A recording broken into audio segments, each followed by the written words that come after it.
Oli Gardner. How are you doing today? I'm very well, thanks. Thanks for having me on. Absolutely. What part of the world are you calling in from? I am in Victoria, British Columbia, which is on Vancouver Island, which is about 90 minutes west of Vancouver by ferry.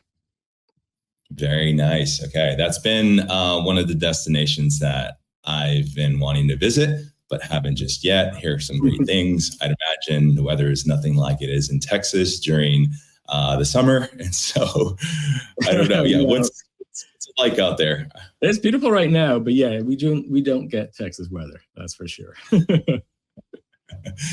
Amazing.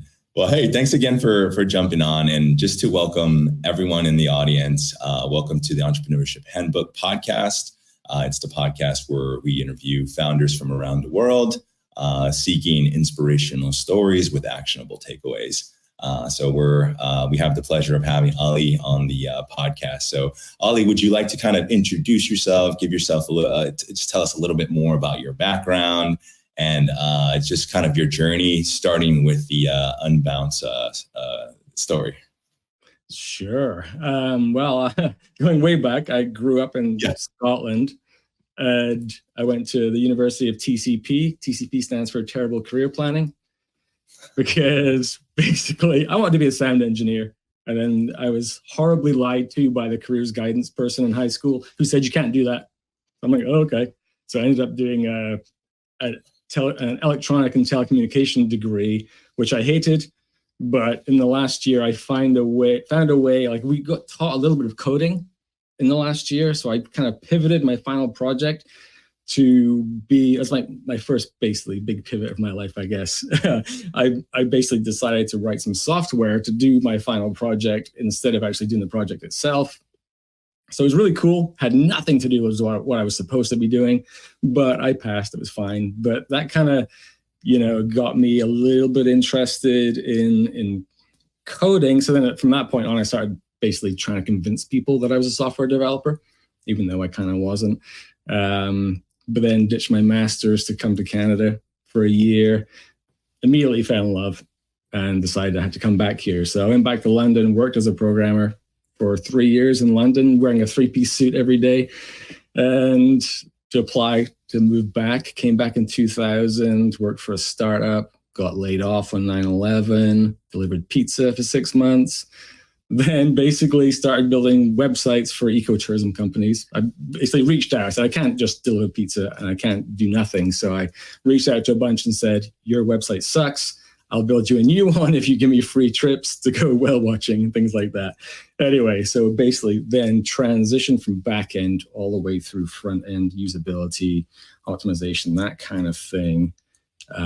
Creative director, then worked in Costa Rica for 9 months at a really sketchy casino, online casino. And I was there with Rick, who was the CEO of Unbounce. So when we came back from that, that's when we kind of started. We kind of looked around and said, we're tired of working for other people. And a group of us just kind of got together to start Unbounce, 6 co-founders in total. And that was, I guess, the day I became a marketer officially, the day we started the company. Amazing. I had no idea of the casino part, the delivery. We did a little bit of research on that end, and then that did not pop up, as you can imagine. It wasn't on your LinkedIn profile. Let's just say that. Yeah, it's pretty hidden. But 4 of the co-founders, I think, worked at Bodog, which was a really cool online gambling platform at the time.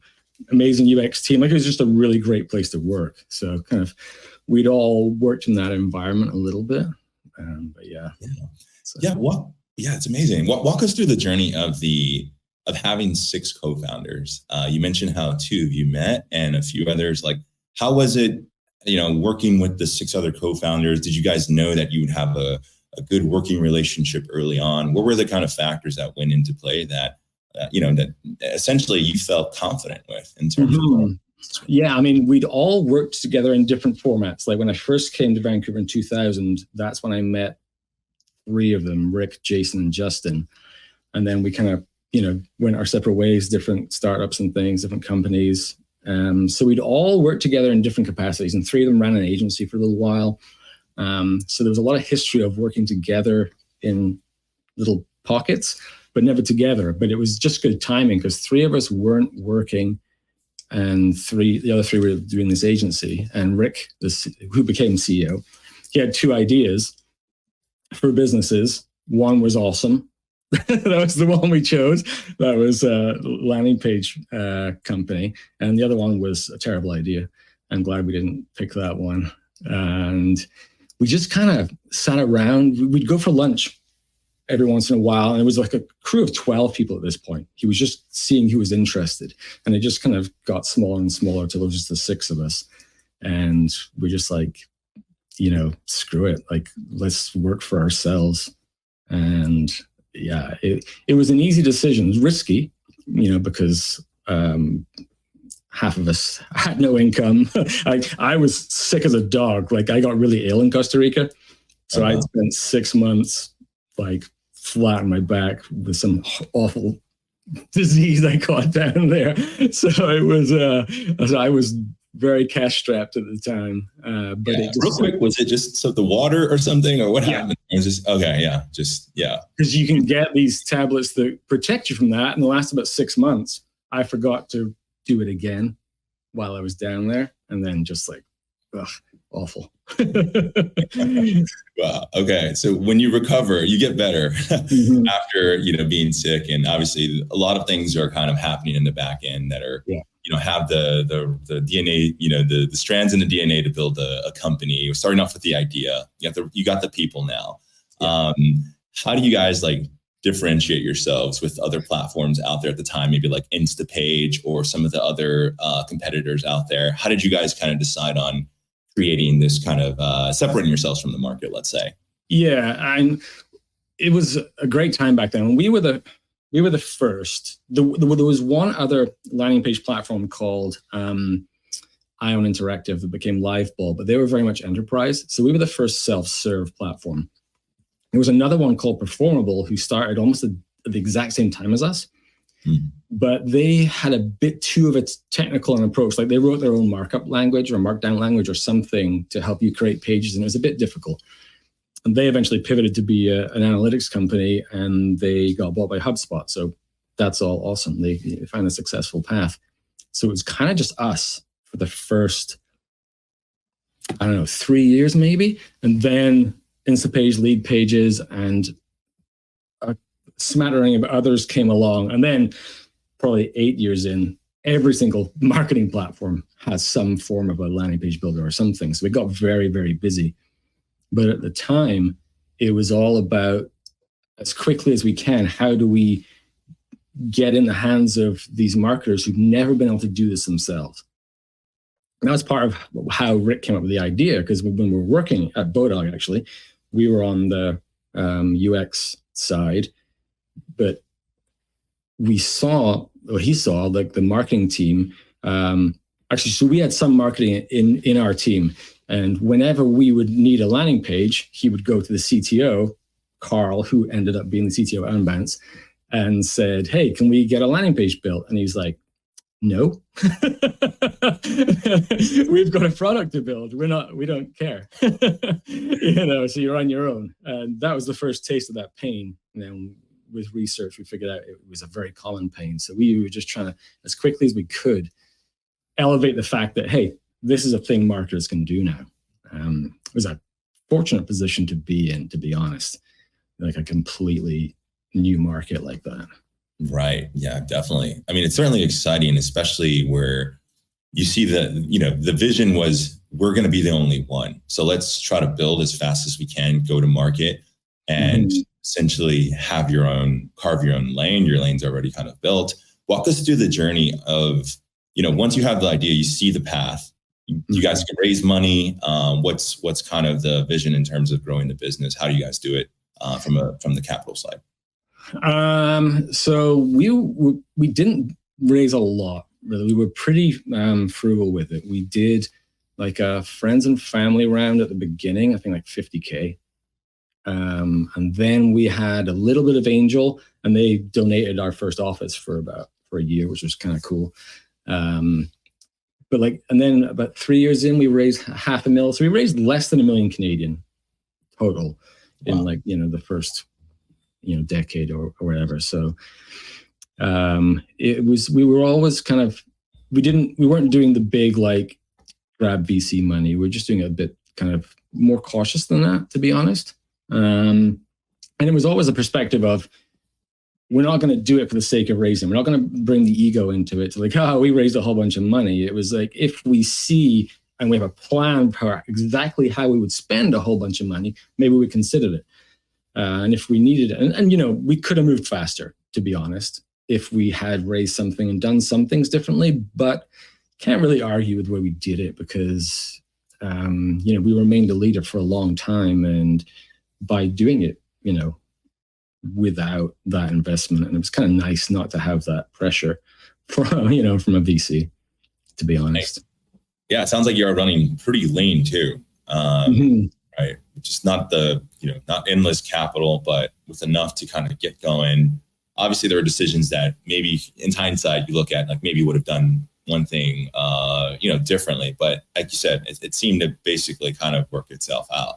It did, but we got really close to running out of money, so close. Yeah, tell me about that. Yeah. To the point, actually, I think I've talked about it 3 times maybe ever, but we got to the point where we'd run out of money and Rick and I went for lunch, and basically the discussion was, we can't afford 6 of us.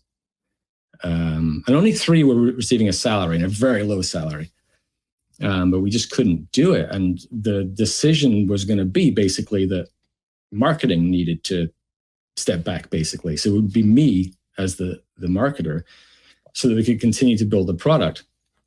And I say I haven't talked about it as much because I blanked this out for years because it was kind of traumatic at the moment. But I went home. I mean, I'm pragmatic. I was immediately okay, if that's what we need to do, that's what we need to do. But then I went home and I this is a mystery to me. There's 24 hours of blank space in my brain. I don't know what I did, but I did some math. I did some planning of what if we do this, or that and that. This day, I have no idea what I figured out, but I came in the next day and we all sat around and I say, what if we did this? And I should talk to the guys and see if anyone can remember what exactly I said. But it was everyone's yeah, that'll work, whatever it was. So we didn't have to go down that path, thankfully. And if we had, we would not have succeeded. Without marketing and then the big moves that came directly after that, we would have failed.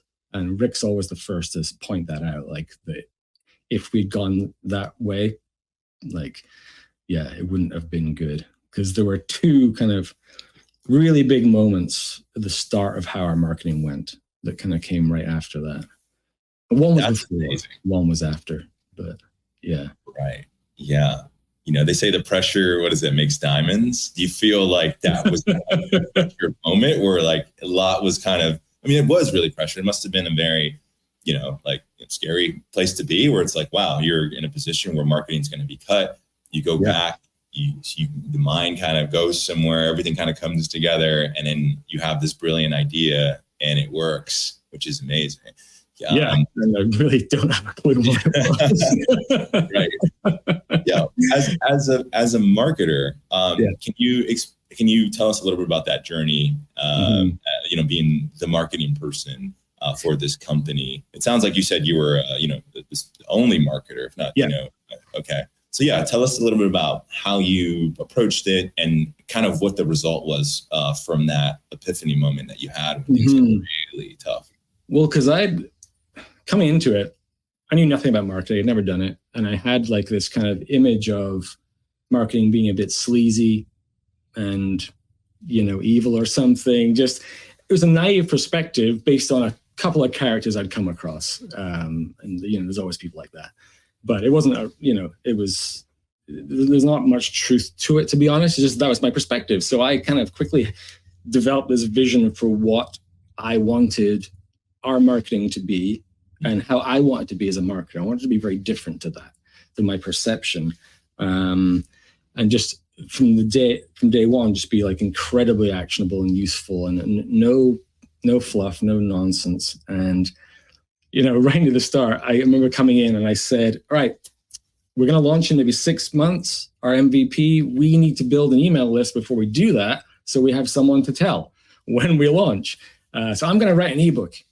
And I remember Carl, the CTO, I think he maybe back-channeled it. Said, like, really, he's going to waste we've got more stuff to do right now. He's going to waste 2 weeks writing an ebook. So I heard this. So the next day I held a brainstorm for 2 hours. All of us ran this brainstorm, went home with all these sticky notes, pulled an all-nighter, came back with a 30-page ebook, 101 landing page optimization tips. Took me 1 day. And that was, you talk about pressure, that challenge that he inadvertently issued to me by doubting my decision or doubting the value, just made me do it in that way. So that was kind of like one of the first things that helped. But then the second thing was this was the big thing that put us on the map. I wrote the Noob Guide to Online Marketing, which was this 15,000 word blog post with an 8 million pixel infographic. This giant thing, which was basically a self-referential content documentary, I guess, of my journey to become a marketer. So it was like, here's how you become an expert marketer in 6 months.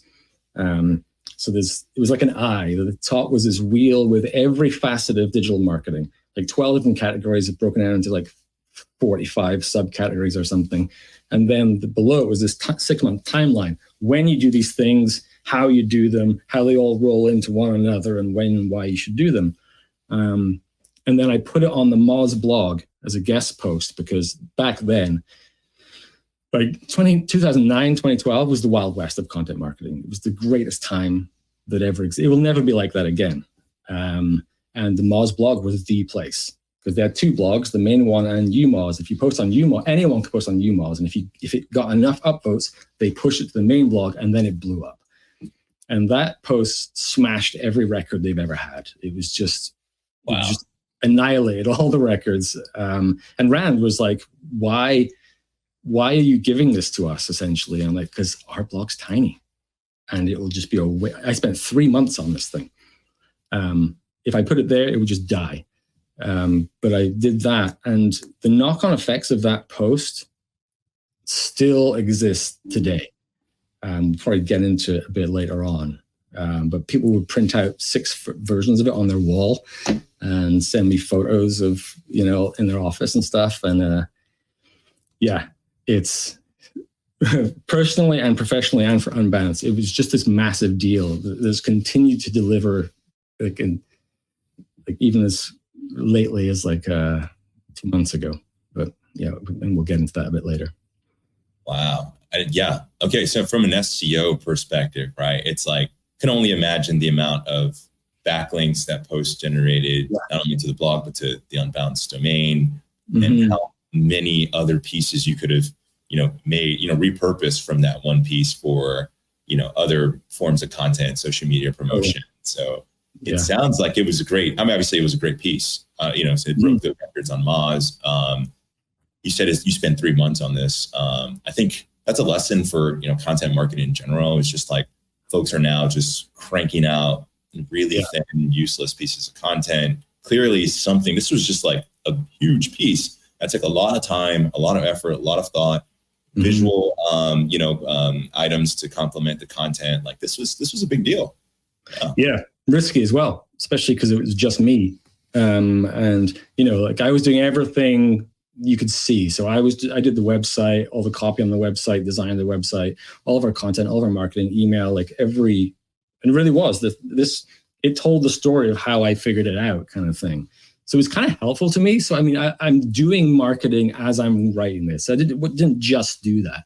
I'm still doing my job, and that's kind of taking up a lot of my time. But it was helping me. So it was helping me learn. And by teaching it, I was learning it, kind of thing. It was very, very meta. It was huge, literally and figuratively.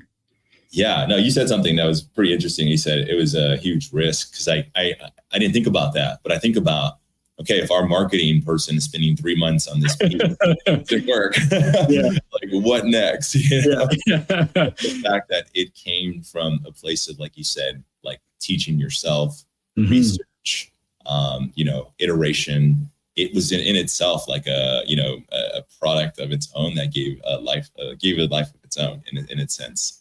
There's definitely, we could go into, a lot more deeper on that front, but certainly it sounds like you put the time and attention and it actually did work. So it ended up working itself out. And was that part of the marketing strategy? Yeah. No, there was no marketing strategy. Like moving forward.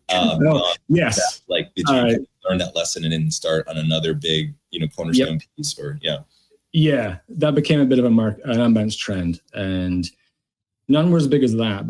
And that was actually the second post on Moz. The first one was the 101 optimization tips. I turned that ebook into a post on that, and that blew up. So then, Rand said, like, are you gonna do a follow up? I'm like, oh yeah, it's going to be epic. So I kind of teed it up. I put the pressure on myself by saying, yeah, I'm going to blow that one out of the water. And that one I'd already done very well. And then I did a third one that was like the most entertaining guide to landing page optimization you'll ever read. So it was just like a hilarious, just really focusing on humor. And that just kind of became a thing of ours. We do lots of big content pieces and ebooks when they were very effective, like you get 3,000 to 5,000 downloads back then. It was every time we did an ebook, it was a very different space, because now there's just too much of that happening that it's hard to get those kind of those metrics, from the launch of something. Obviously, over time you can do better, but So, and obviously infographics were a new thing then as well. Like, it was all these things that you could just roll together into big content pieces, and and it definitely got a bit easier once I grew the marketing team a bit. It wasn't just me, because it is hard to pull off a lot of that constantly, especially alone. Indeed, yeah. So that's amazing. Your time there at Unbounce, when it came to a point of exiting, what's your kind of exit story from Unbounce? How did you, exit the company? What was it like? Did you, just walk us through that experience. Yeah, it was like, I guess a lot of companies, we had a few moments before that where we thought an event was going to happen, and then it comes crashing down and your heart's broken and it doesn't happen. So we'd had one potential event 3 years prior that fell through. And then, we're exploring it again, and we had 3 companies interested, and 2 of them were off suggesting pretty decent money. Then the pandemic hit, and those 2 disappeared immediately. And the third one, which was coming in a lot lower, we really liked them, but it was a lot lower. But they stuck around, and they even said, we know everybody's bailing right now. We still believe in what you're doing. We're not going to change our offer. Like, we're not going to go down or anything because of this situation. We're still here if you want it. And I just spent the last 8 years as a public speaker, because I kind of pivoted from marketing to becoming a speaker. And so I'm, traveling the world and doing that. And then, so the pandemic as well, overnight, that entire industry of speaking was just wiped off the face of the earth. So that was weird. I'm back home, like, okay, what am I going to do now? And this thing was still bubbling. And it was like, it wasn't a big thing, it was, we sold about half the company, and it gave us enough to do some things. I moved to Victoria. We got a mortgage. I didn't just go out and buy a house. So someone I was talking to an Unbouncer the other day, and there was a perception of kind of like, the founders just kind of getting rich and fucking off. It wasn't like that. It was decent, but it wasn't life-changing. It wasn't like the kind of thing that you'd always hope for, kind of thing. I still got to get a job. I still got to make money now. It was nice because it removed some pressure, and happening during the pandemic as well. It was, that was good timing. But it it was also nice that, we still had some money in there for like a second kick at the can kind of thing. So if, in the future, there's another event, if it goes on and sells again or something, So this, obviously we've still got interest in it being successful and, but a very exciting moment, of course, though. Like, it's pretty cool. Absolutely. So do you have an active role like on the board at all, or what's the level of involvement with it? Yeah, right now, and others have stepped back too. So basically Rick, the CEO, he's the chairman of the board, but that's it now.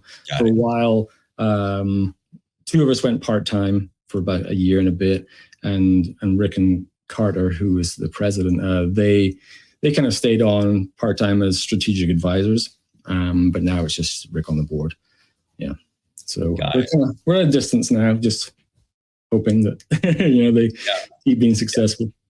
Well, that didn't stop you, right, from continuing on and exploring other ventures. Can you tell us post Unbounce, you have a few ventures that you start, and then you lead up to, useoutline.com. Outline is your latest venture. Can you tell us just kind of what led you to the story of Outline? Yeah, I mean, I guess because all I was doing was speaking. That would become my new passion. I loved it. And so I thought the first thing I did was I created a thing called Be the Keynote, which was going to be a content platform to help people be, better speakers. That's why that's there. And there's a stage here down there. It's like a 6-inch high stage. Oh, oh, sweet. Okay. That's sort of the rehearsals or. Yeah, and just to kind of give a bit of a vibe. I mean, I almost burnt down the house. 2 weeks after we moved into the house, I almost burnt it down. Literally, like I had oily rags from staining it that spontaneously combusted at 3 a.m. in the garage downstairs. Not good. But as I was working on some of the content for that, I was working on the first course, and I was developing a little tool in Google Sheets, like an interactive tool to kind of help people structure the outline of a presentation. And I was like, you know what? This should be a product. And I've always been a product guy. Never got the chance to do it. So now I was like, okay, this is my chance. Now I'll build this. So I kind of basically canned Be the Keynote and pivoted to something called PresFlow, which then was going to be this platform taking you all the way from your idea through to slides and everything. And then the MVP happened. And by MVP, I mean max VP, not min VP. It became a running joke with me and my friends. I disregarded every single piece of advice that is known to startups. And I just was hardcore expanding this thing to be this giant mess of something that no one would ever use. I was basically trying to reverse engineer my brain and how I think about it, but it was too complicated and too much of a reach. So then I pivoted again to just focus on the outline portion, because otherwise I would have had to kind of turn this into a slide platform at the same time as the ideation portion. And you can't build a slide platform by yourself. That's really hard. So yeah, and then that just kind of became Outline, which is just to help people in that ideation process. So it helps you create your outline, then export it to kind of get started on your slides. So a lot simpler, a lot more focused on one job versus trying to do everything. Yeah, that makes a lot of sense. And with Outline, I think we talked a little before the call. How did you initially build the MVP? Was it a no-code solution, or how did you kind of go about doing that? Yeah, because I sat down with Carl and Carter from Unbounce. They were on the technical side of the co-founders, and I said, "Okay, I want to do this." At that point, I'm thinking, I'm going to hire a developer on Fiverr, and so I sat down with them. I said, I just want to talk about tech stacks, because I don't want a developer to start building something in the wrong way. So just give me some advice over. And I remember Carl said, so what's your budget? I'm like, I don't really have one. I have very little money to put into this. And he was like, you're not going to yeah, you're not going to get anything built. Have you considered no code? And I'd never heard the term before. No code. The users that don't know, can you explain what that means? Yeah. Yeah. There's no code and low code. No code is a fully just kind of interactive drag and drop environment where you're using logic and you're designing a web experience and you're applying logic behind it in kind of a visual way. And that's how it runs. So it was bubble.io is what I found when I researched. And no joke, biggest game changer of my career in terms of empowering me to do the things I want to do. There's not been a single feature I've wanted to build that I haven't found a way to build using it. And I've had to layer some code in, like externally with API calls and to do certain things, but it's phenomenal. Aside from they're having some, sorry, Bubble, but yeah, people need to know. Their uptime is not what it needs to be. And the difference, and this for anyone who's starting a tech product that involves public creation. So where uptime is important, like a landing page platform or whatever you're doing, if it's got customers building something that need to be online, you have to obsess over uptime. We always did it Unbounce. We were always trying for 5 nines, like 99.999, but we were always 99.99 at least, like for 15 years straight, I think. It would ridiculous obsession over that, because especially with landing pages, people are driving paid ads to that. If that's down, that you can't have that. Theirs is like 99.48 or something, and that's enough of a difference to be frustrating. That aside, it is the greatest platform I've ever used. Hopefully they'll solve that part. Yeah. And, I've got 2 co-founders basically right now. Well, not really, but like Bubble kind of has allowed me to do these things without hiring a developer. And ChatGPT, when I have to write code, is helping me do that other portion. And it stops me getting lonely sometimes, I can talk to it about stuff. Right. And then some people be like, oh, so now you're using AI or whatever to replacing a developer or whatever. I'm like, no, I'm not. This wouldn't happen without these things. And the AI, not so much on the outline front, but I'm also building a new platform, which is a landing page analyzer. And I'm using a lot of AI and a lot of code generated with me through AI to power that. And again, I wouldn't do it if that didn't exist. So I'm not taking a job from a developer because I just would do something different. I wouldn't be able to do that because I can't afford to pay one.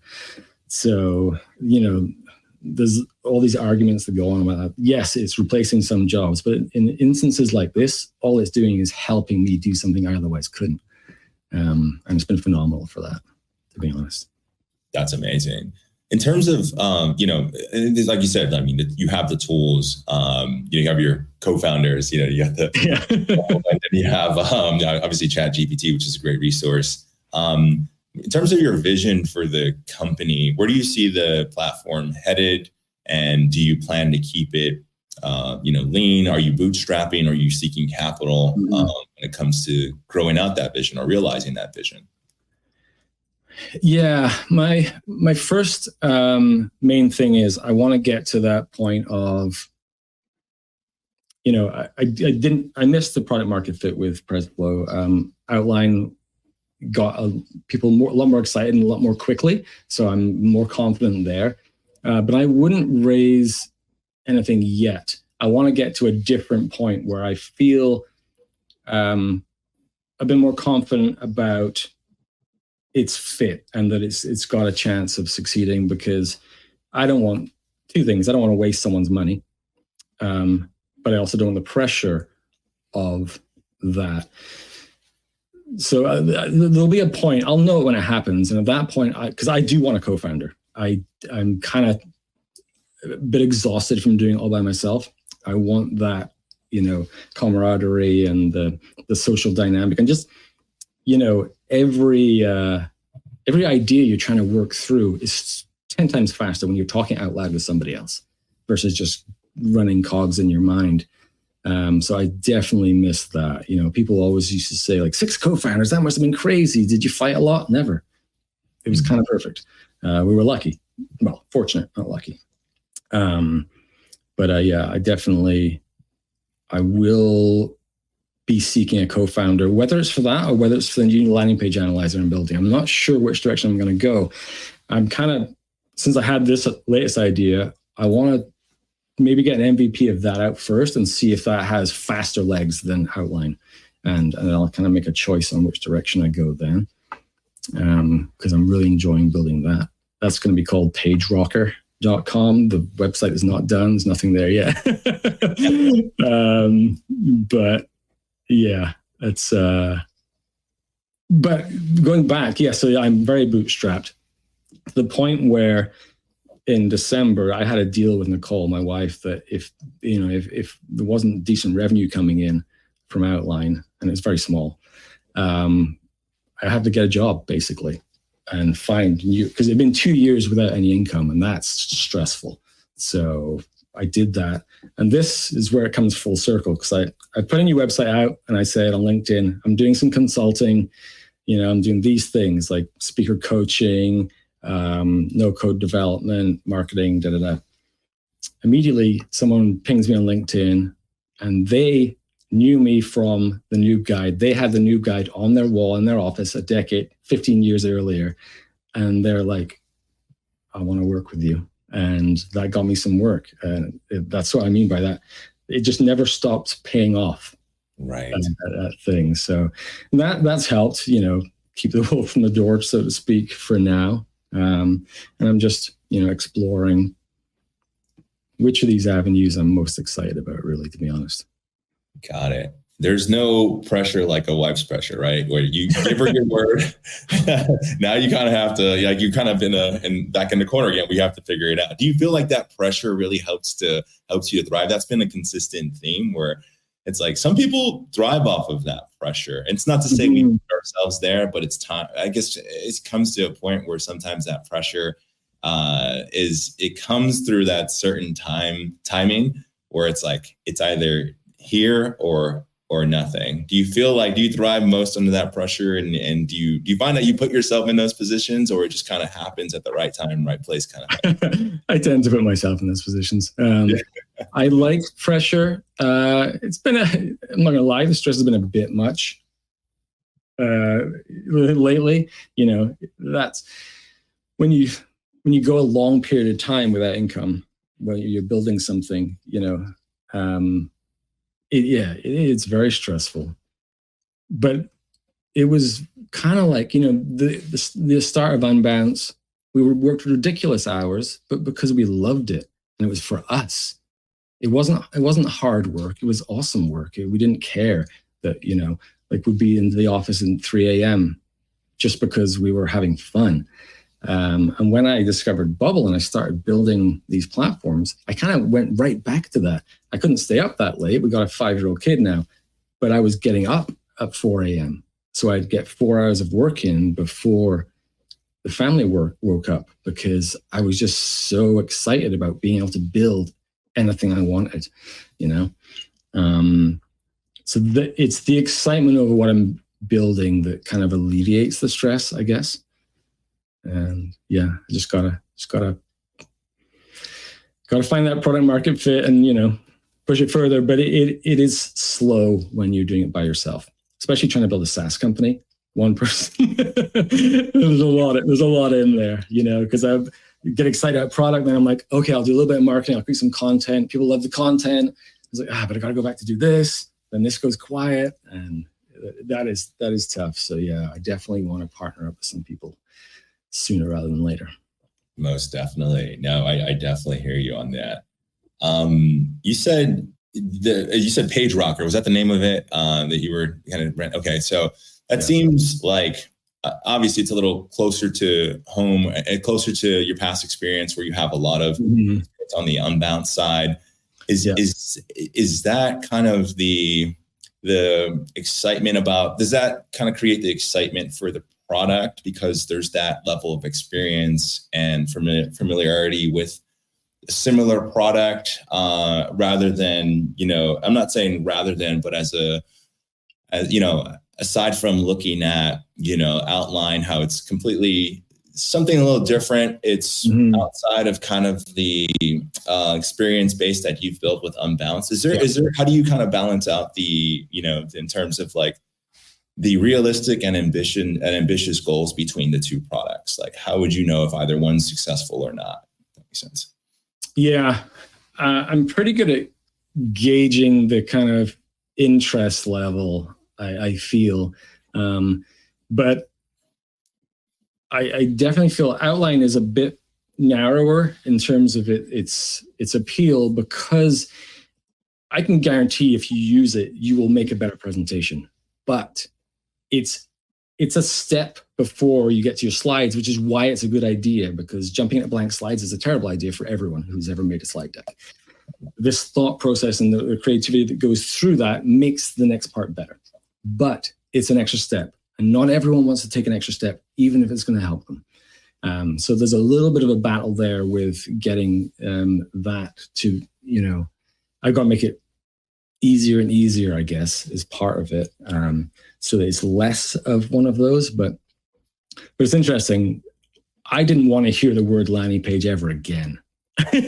After I left, I'd spent that's why I asked. So long doing it, but then it was just all the stuff I was doing with AI and things I was building in Bubble, and it's because I had a potential speaking gig coming up, and I wanted to be talking about the technical side of marketing and how.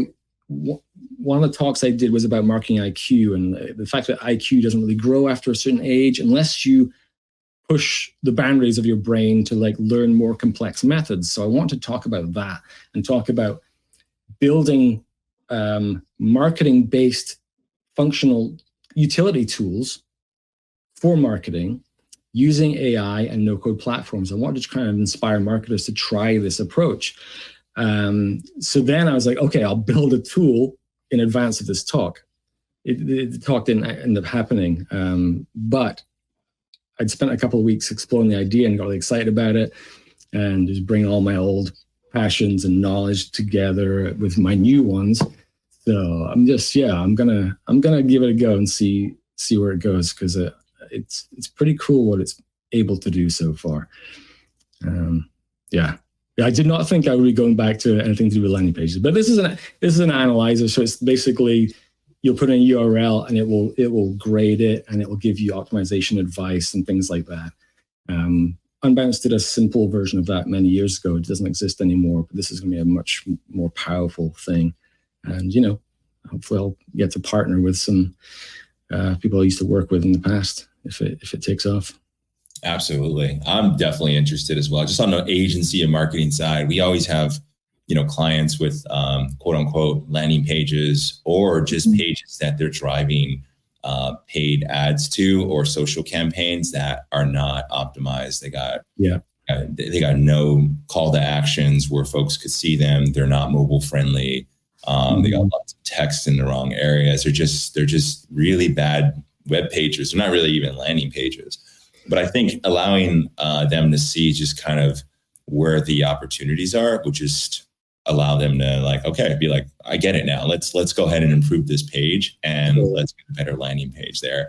Typically the business owners that we work with are, for our agency side, are smaller businesses. So they're really just like, give me the information and as plain a day as you possibly can. And I think like this sounds really interesting, because you're able to give that score in a very simplistic, easy to digest way. At least it sounds like it.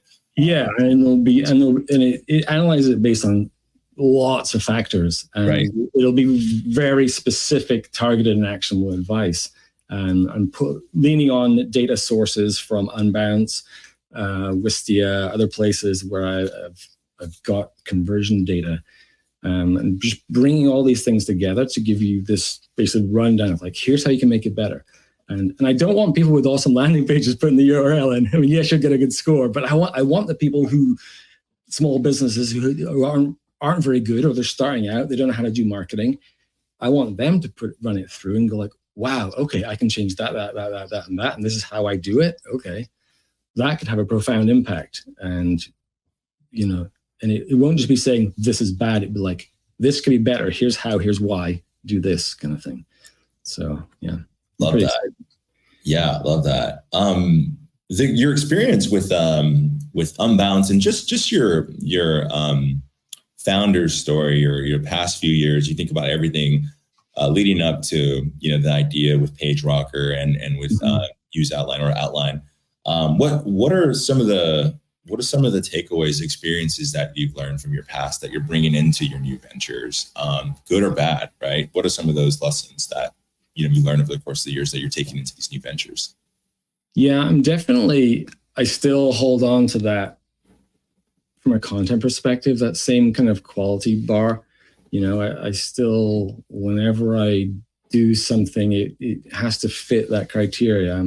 I have an aversion and an inability to do like things like that on a small scale, which, can hold you back, honestly. And like, I do pretty high production videos and stuff. I got a cool studio I built here, and it's a blessing and a curse, because I can do things really well, but every time I have to do something, like say I'll do a product demo video this is inside the product, teaching you how to use it.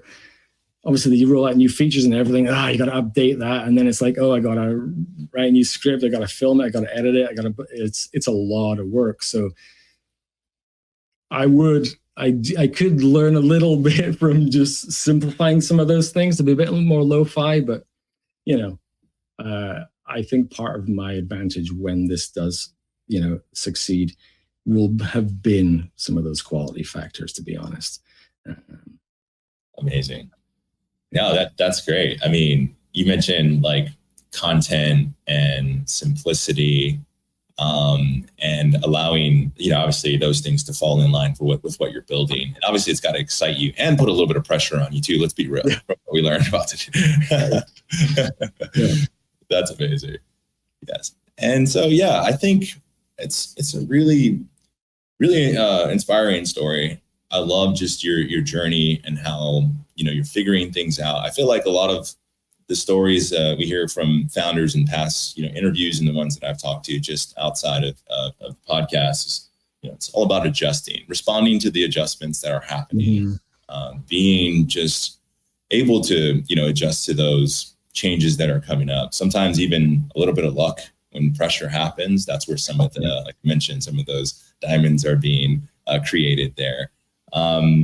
What would be your advice to, I know we mentioned, just kind of stems a little bit about, maybe there's some overlap here in terms of the lessons that you learned, but what are some of the takeaways or advice you would give to fellow founders and entrepreneurs if they're thinking about building, a product with like a, no code solution, or they're thinking about starting something really scrappy and testing the market, and how to actually know if it's worth kind of pursuing or taking that extra step by investing maybe their own personal capital or taking on investments? Like, how do you kind of gauge that? What would be your advice there? Yeah, definitely don't listen to your close friends. when you show them a demo or something, they, that's awesome. Like, you're lying to me. You might not be lying to me. You might think it's awesome, but it's not. It's usually not valid feedback. But I think what has kept me afloat in many ways is find someone in a similar boat and share your expertise freely. Like, so I reconnected with someone I knew from back to the Bodog days. Like, we worked together like 2006 or something. And he'd reached out because he was starting a new thing and he was looking for to raise some capital. I'm like, I got nothing for you in that regard, but let's catch up. So we got on a call and I was telling him what I was doing with Bubble. And he was super excited because he was building a platform, but he had a bad experience with a developer who it didn't work out. And it was one of those situations where it was always like, I want to do this. And like, yeah, you can't do that. Oh, that'll take years. Or that's too, always that negativity. So we said, let's do this once a month. Let's just, we're both trying to do something new. And 4 weeks later, he'd rebuilt his entire platform from the ground up in Bubble. himself and was learning all these things and everything. And he felt so empowered, and it basically freed him from all the shackles of that bad relationship. And, and he was building it himself. So we've maintained these calls, and, we just help each other out with little things. And especially if you can have different skills, someone's going to be better at this or that. And when you share those things, you can kind of just help each other and amplify what you're doing. And it just helps have the empathy of someone who's going through the same thing, even if they're not working with you, they're doing it, close by or something like that. It's contagious, the energy you get from that. And as a solo founder, that's crucial, because if you don't have a co-founder, having just someone who's doing it, even if it's not yours, it's really important. And make sure when you start, I think, that you can find some joy in the hard things. There's going to be all these things you have to do to run the business. And the more you can be aware of the things you got to do, like if you're going to run a content business, you need to love creating content, because you are going to become a giant bottleneck. And if you don't enjoy that process, you're going to stall. So it's like, for me, I love building products. So that fuels me. The content slows me down for sure. I'm really good at it, but that's also a problem. And because it's also stressful. I get bored sometimes, or I struggle, like the whole writer's block thing. Like I really struggle to create the content I need to. It's great when I do it, but it's hard. The product side, I seem to have boundless energy there, because I love it.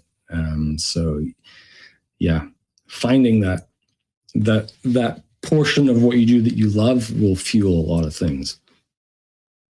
Amazing. Well said. Well, Oli, thank you so much for sharing your story with us. Super inspirational. Lots of really good takeaways. We appreciate you for coming on the podcast. Can you let our listeners and viewers know where they could find you just online? Yeah. And hey, thanks for having me on. This has been awesome. On the platform that used to be great, on X, Oli Gardner on there. One of my many domains, oli@useoutline.com, Oli at. But yeah, on LinkedIn is good. LinkedIn I used to not like, but it's been really great actually lately. And it's really good for also getting a little bit of a pick-me-up from people when you share things on there. So yeah, Twitter or LinkedIn. All right. And we'll be sharing these links as well. So feel free to grab these in the description and the comments as well. So Oli Gardner, thank you so much. And thank you for all the great takeaways. And thank you for coming on the pod. My pleasure. Love to have you back. See you, brother.